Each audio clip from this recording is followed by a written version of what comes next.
Мен өткен сабақта сіздерге jQuery арқылы веб-парақшадан элементті тауып, оны қалай өзгертуге болатынын көрсеткен едім. Бірақ кей кездері біз jQuery'ді элемент жайында ақпарат жинау үшін пайдаланып жатамыз. Мысалы, мына элементтің ішінде қандай текст бар деген сияқты. Және соны орындап көрейік. Мына жердегі код негізгі main heading-дегі мәтінді біз жазған текстпен ауыстырады. Айталық, біз оның орнына осы тұрған мәтінді леп белгісімен қоршағымыз келді дейік. Олай болса, ең бірінші кезекте heading ішінде не жазылған, оның ішінде не бар деген сұраққа жауап берейік.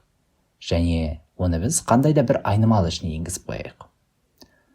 var heading text тең, одан кейін jQuery функциясын шақырайық. Ішіне main heading селекторын жазайық. Одан кейін text методын шақырайық. Яғни біз jQuery объектісіне text методын шақырғанда барлық таңдалған элементтердің ішіндегі тексті қайтарады. Бізде бұл функциямыз бір ғана элементті таңдап тұр. Сол элемент ішіндегі тексті қайтарып тұр. Егер де бұл бірнеше элементтерді таңдаған жағдайда, бұл барлық тексті бір ұзақ стринг немесе барлығын бір ғана мәтін түрінде қайтарушы еді. Бір жақсы жері, алынған айнымалыны біз console log арқылы көре аламыз.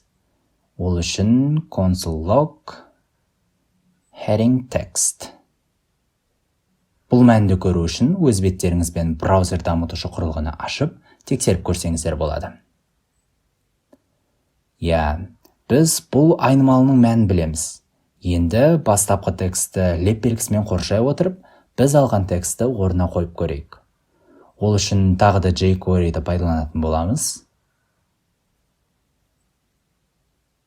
Одан кейін text функциясын шақырайық. Бұл жолы ішіне леп белгісі. Одан соң біз қолданған айнымалымызды қосайық.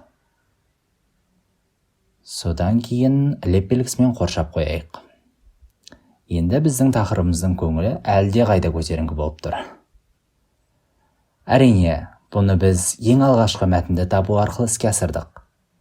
Енді назар аударсақ, біз мәтінді алу үшін және мәтінді орналастыру үшін бірдей текст мәтінін пайдаландық. Айырмашылығы тек, егерде мәтінді қайтару үшін параметр ретінде ештеңе енгізбесек, ал мәтінді өзгерту үшін біз қандай да бір аргументті енгіздік. Біз мұндай нәрселерді jQuery'де көп кездестіреміз. Яғни, функция қызметі функция аргументіне не енгізгенімізге байланысты болып жатады. Сондықтан да функция аргументін бергенімізде аса сақ болғанымыз жөн. Әрине, сонымен қатар біз табылған элемент жайында басқа да ақпараттарды білсек болады. Мысалы, қарып өлшемі, CSS стилі сияқты көптеген нәрселерді анықтасақ болады.